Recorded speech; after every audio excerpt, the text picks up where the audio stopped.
Hey guys, PJ here. As of about an hour ago, the Escape from Tarkov servers went down. The patch notes have been put onto the official website for patch 0.16, and I thought we'd take a little look through them. Starting off, we have a new in-game event, Korovod. A new in-game event, Korovod, has started featuring a festive atmosphere, unique mechanics, and a variety of challenges for players. In-game task line. A special themed in-game task chain is available as part of the event. Completing certain event stages unlocks new features including the Korovod mode. Players who complete the main event task will receive a unique achievement and a special reward. Korovod mode will be available as certain event stage on Shoreline, Lighthouse, Woods, Customs, Reserve, and Interchange. Objectives: locate and refuel the generator, protect it for 5 minutes, light the Christmas tree to complete the stage. After successfully defending the tree, players unlock the transit to the next location. Um, do you have to protect the tree for 5 minutes as well, or do you just have to protect the generator? I feel like they haven't made that very clear, but it seems like this is one where you'll have to move from map to map. So it'll be interesting to see what order that goes in. Frostbite status effect. Added a new status effect that reduces a player's visibility and stamina. The effect goes away in shelters near burning barrels or when drinking alcohol. Um, is this when it says added a new status effect that reduces players' visibility and stamina? Does that mean your character's ability to see? And I mean, obviously, you're going to be having a hard time moving around if you've got frostbite, right? Because your feet, your toes, your hands, they all go completely numb and start turning black. I wonder if you get it too bad, will you maybe start losing health points from some of your limbs? I think that's a good question. Winter weather season. The winter season has been adjusted to improve the visual atmospheric elements on locations. Main changes: updated the winter environment visual effects, added snowdrifts in various areas for more variety, added a winter themed factory including snow and matching elements, added a unique winter sound design for all locations. Alright, so I'm assuming that through the hole in the roof of the factory, like where the helicopter or plane is crashed through, there's going to be probably a lot more snow around that area than around the other areas of the factory. Um, maybe maybe the water in the basement could be frozen too. I think that could be pretty sick if that's a thing. Content. Customs rework. Updated the old textures and materials on the location and replaced the old objects with more up-to-date ones. Fully updated some of the buildings on the location. New dorms? Question mark. New crack house. Maybe maybe the gas stations maybe. Although I doubt that. I feel like it'd be maybe like one of like the major buildings like dorms might have something done to it. Maybe crack house. Um, maybe fortress potentially. Replaced all opaque glass blocks on the location with transparent ones. I'm assuming that would be where you turn the building where you turn the power on from, right? That looks over into stronghold slash fortress. Open three buildings on the industrial territory. I think I know which ones they are because I always try and get into them. Added new objects to the location, including exploding propane cylinders. Okay, so don't stand next to anything that looks like a gas bottle. Fair enough. That's like what they added on labs, right? I believe. Added new points of interest, added a transit to shoreline. I'm assuming that would be the Scav roadblock, maybe? I'm not too sure. I haven't played this wipe, so I'm not too sure where all the transits are. Added new exfils. New places to extract will be good. Hopefully we can't get ratted as much. So I'm assuming there's probably going to be a couple of permanent ones and then maybe like an extra optional one maybe. Um, Prestige. Added a new mechanic for endgame players that unlocks a set of new unique rewards and allows to start your exploration of Tarkov anew, retaining some of the progression. Prestige is available to players in PvP mode. In the next iteration, some rewards earned for advancing to the next prestige level will be available in PvE and EFT Arena. To earn a prestige, you must fulfill several conditions. Reach character level 55, progress through certain in-game tasks, so probably have to have Kappa, I'm assuming. If not, probably a high percentage of the Kappa quests done. Maybe even some Lightkeeper quests. I'd hope not. I would say probably more than likely just Kappa stuff. Build and upgrade certain hideout zones. Intel level 3, I bet. Have certain items and money in stash. Reach character skill level. Character skill level could literally mean anything. Like, they could want you to have, like, max strength or max endurance, but they could also want you to have something like max hideout, max crafting as well. So I'm sure it's not going to be like every single skill, but I'd say that they'd probably have it set to, you've got to have like 3 or 4 of them at elite level. Each prestige level resets the player's profile progress in EFT and EFT Arena without resetting the achievements. Prestige levels, arena armory points, and statistics in EFT and EFT Arena. So that just means that you reset your level.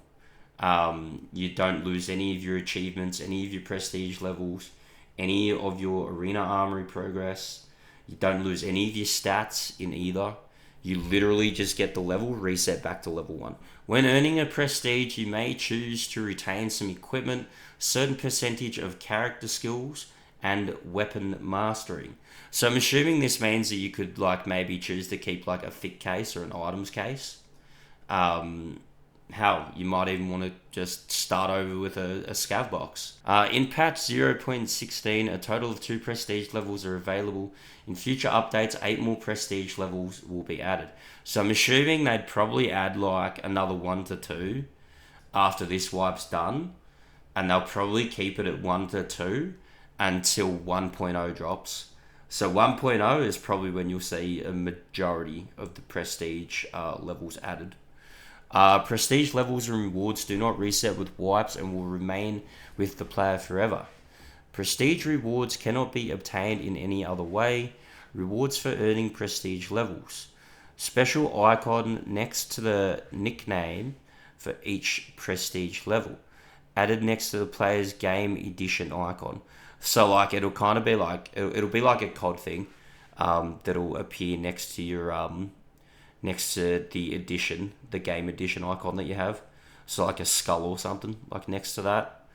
Main menu background, armbands, dog tag styles, hideout styles, new PMC gestures, mannequin poses, posters for the hideout, special melee weapon. I'm actually quite a big fan of killing things with melee weapons, so depending on how hard the actual grind is, I might try and get that just for the memes. Additional daily task, additional weekly task. That could be pretty big, especially for getting like XP that you need. So that could, will that carry over between wipes? It says the charisma skill, will 1+1 charisma skill level added at the beginning of each wipe. So like if you get all 10 prestiges, you start the wipe at prestige charisma level 10, like easily, and you get special achievements for it. The list of rewards will be expanded with each new prestige level. In the future, we plan to add character appearance, voices, unique tactical clothing, uppers and lowers, hideout styles, shooting range targets, stash expansions, So that'll be like extra lines, I'm guessing. Um, Taco figurines and much more. New weapons, equipment, and loot. I'm not really much of a weapons guy, but a rocket launcher is kind of crazy. I think that's going to be a quest item, to be honest. Like you'll have to use that to maybe like break into a certain quest spot. Maybe the mini grenade. I wonder how big that's going to look in game. Because, like, I remember when they showed it on the Tarkov TV, it was so small. It was just funny. Added various new weapon attachments, equipment, barter, and other items. Updated the icons for numerous barter and equipment items. Okay. Continuous healing. Continuous healing has been super handy in other games, so I'm glad they're finally adding this in. Continuous healing is the ability to heal all body parts in a single use of the medkit. When selected, the medkit will treat all injured body parts sequentially, and if possible, remove negative effects. So, grizzlies are going to be very, very, very important now. So I would not be surprised if you see a rise in people just running grizzlies this wipe. Medkit treatment priorities: body part with heavy bleeding, body part with light bleeding, body part with a fracture, body part with the most missing health, head and thorax. Activating continuous healing is available in the in-game settings when replacing standard healing with continuous. 2. By pressing the hotkeyed medkit button and selecting full treatment with the mouse wheel. You must also select the release button type in the settings for this slot. Hidden exfils. This is kind of exciting. The new feature allows players to find unique ways to leave the raid while exploring locations. Hidden exfils do not appear in the list of available exfils at the beginning of the raid. They become visible only after finding a special in-raid item. So like maybe there'll be like a special paracord or something, and you'll like get to climb up a rock face and leave the raid. Hidden exfil information is visible to the player who found the item and the members of their group. So if you're playing with your mates, if you find it, your mates will also be able to see the hidden exfil. I wonder if it's going to like change, whether whether the hidden exfil will like change locations. Because I could imagine that if it's like just like one static spot, then it would be very, very easy to very easy to be ratted like that. All players in the area where the hidden exfil is activated can exit through it, even if their character had no information about it.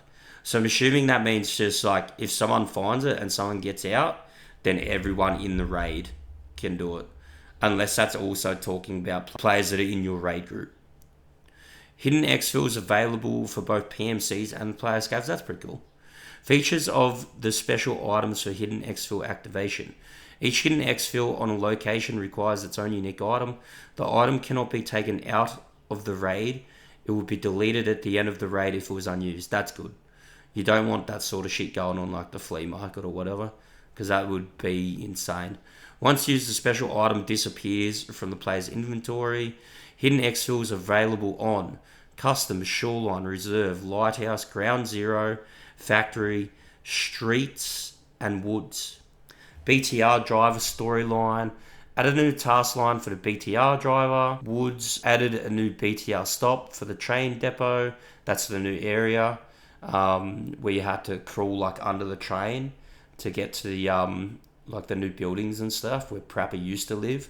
It's now used by the BTR driver as his hideout. Hideout customization.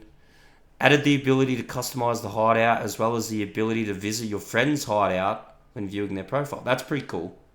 So like now you can like go into your friend's hideout. You can customize the hideout's floor, wall, ceiling, shooting range targets, place posters on the walls and place some collectibles on the shelves and tables. So like maybe like your figurines and like watches and stuff maybe. Hideout styles are unlocked for character level, completing certain tasks and earning achievements. Shooting range targets are unlocked by leveling up the shooting range zone and completing certain tasks. Ability to mount posters and items is unlocked as you upgrade the hideout. Posters can be found as loot on all locations and for earning prestige levels. Installable collectibles are identical to the Hall of Fame zone. Okay, so like all like your valuable items, so like your your little like figurines, your watches, gold chains, all that sort of stuff. By the sounds of it, when viewing someone else's hideout, you can access their shooting range to test weapons and their gym to level up your skills, as well as being able to switch the hideout's lighting. All other zones and item crafts are unavailable when viewing someone's hideout. Alright, so if one of your mates has the gym and you don't have the gym, you just go to their hideout real quick, hit the gym, and get like a level or two on your skills, I guess, depending on how low your strength and endurance is. That give full points though, like for doing like the mini game in the gym? Also, I'd really love if they would change the mini game in the gym. I hate how it is right now. It's actually so annoying. Added rewards for the already existing achievements. What not to wear. Factory ceiling hideout. Ceiling style. That'll be interesting. Well, does that mean you're going to have a hole in your bloody hideout? A hole in the roof of your bloody hideout? Snowball. That was for killing every single boss, I'm pretty sure. Reward USEC Predator upper clothing. Tasks Overseas Trust Part 1 and 2 were removed from the game. I'm going to be honest, I don't think I ever did either of those. I don't think I've ever been far enough into the game to do either of those. Additional requirements remain the same, such as trader reputation, character level, and the clothing's money value.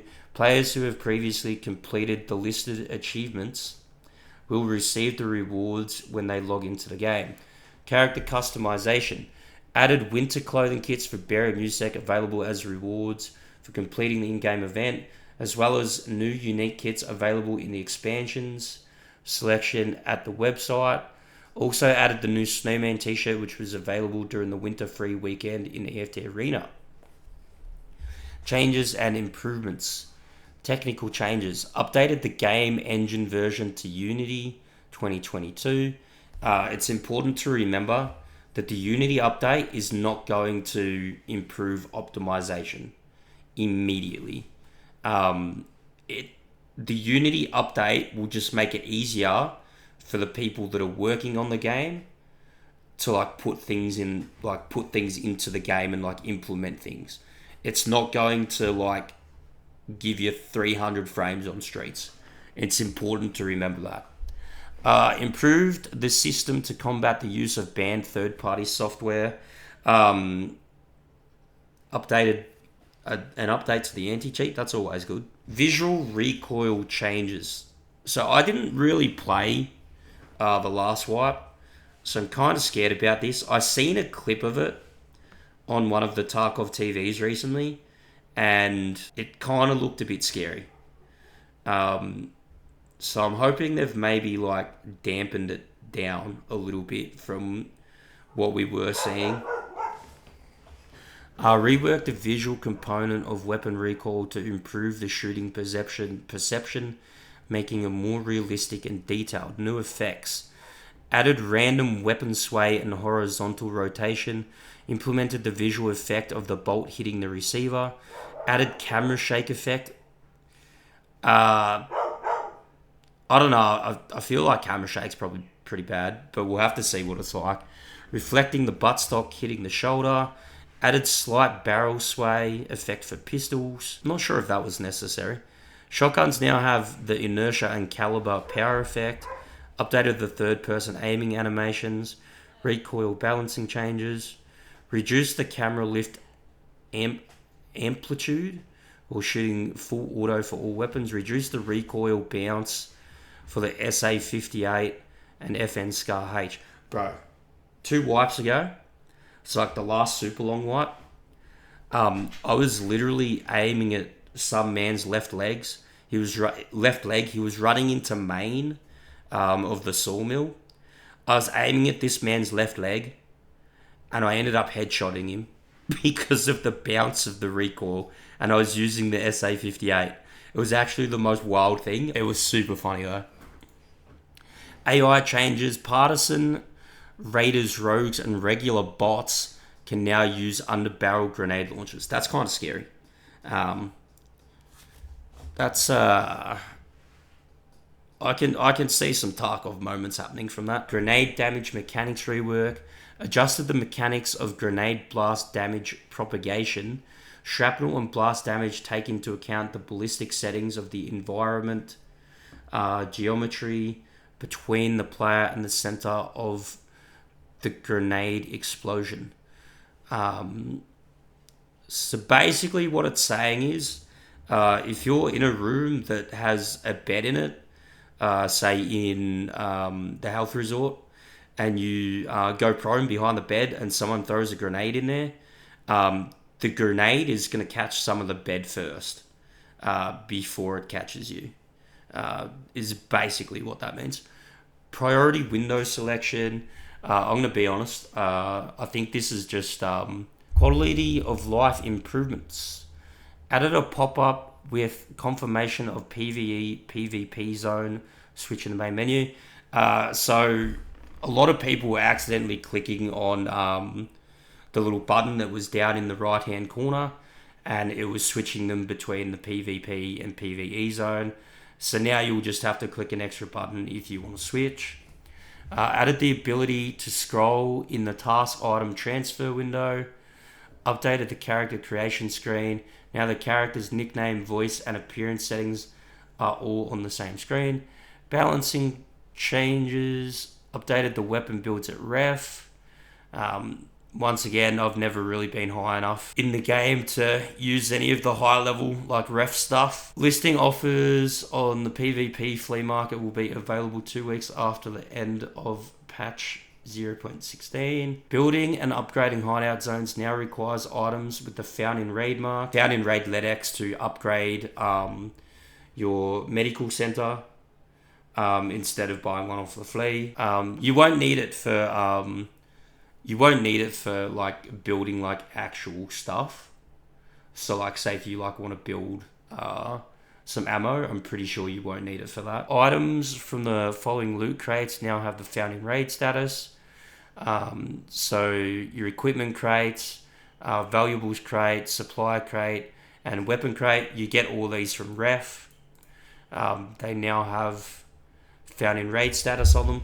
List of fixes. Fix the missing rewards when completing a ritual at the cultist circle. This happened to me a couple of times, I'm pretty sure, because I would get on just randomly, so I put stuff in the cultist circle, and I guess sometimes like some of the stuff was just missing when you'd like go to get the items back from it. Fix the simultaneous playback of daytime and nighttime sounds on Lighthouse. That would have been so bad to listen to. Thank God I've never played Lighthouse. Fix the ability to look through some walls on Woods and Reserve. That means you can no longer look through the bunker on Reserve, I guess. Alright, well there we have it, guys. That's the patch notes for 0.16. I hope everyone's had a great Christmas. I hope everyone's enjoying time with their family. I wish you all luck in the new wipe.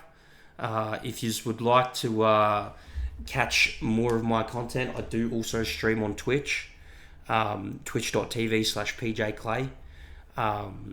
If you want to watch someone that's very below par play Tarkov, I'm your guy. I hope everyone stays safe during these holidays. Have a great new year. Bye.